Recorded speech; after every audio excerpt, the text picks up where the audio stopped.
as we advocate for community schools at the local, state, and federal levels, two of the main points that partners across the country are pushing for is having a full-time site coordinator, as well as that collaborative decision-making table. Because we know with both of them, we're going to be able to leverage so much more in terms of financial capital, but also the human capital and knowledge that exists in those communities to make this strategy successful. Research and studies have found having the community school coordinator, on average, leverages for every dollar a school district puts into a community school, 3. And that's on average across the country. We're seeing, for example, in Chicago, it's $1 to $6 were leveraged of one public dollar, leveraging 6, more.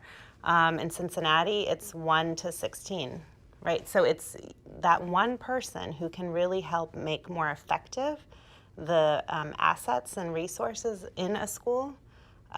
Just you get so much more. It could be grants. It could be in kind. So often, for example, in Cincinnati, there's one school that has been a community learning center, as they call them in Ohio, for many years, has about 400 volunteers. And not just volunteers coming in for a one-off, but it's a cadre of volunteers that have been coming, and they're all from the community, local businesses who are signing up their employees to come in for an hour a week, for example, to do tutoring. So that's also calculated. Those volunteer hours are calculated into this 1 to 3 number, or 1 to 6 dollars leveraged. It could also be the local food bank, right, that's coming in, and how much money that food actually equals. So it's not the amount of necessarily hard cash that's being put in, but it's also that human capital and those connections.